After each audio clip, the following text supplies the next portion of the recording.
Ini dia ajak je gitu. Kahai.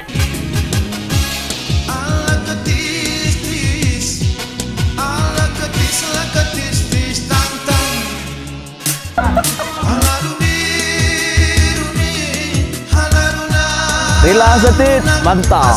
Semuanya hanya untuk mempererat silaturahmi.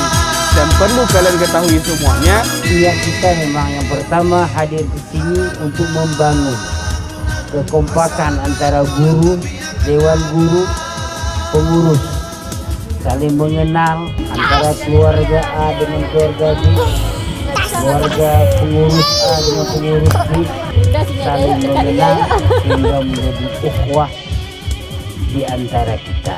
Sekarang kita lagi. Ya, video ya. Bisa.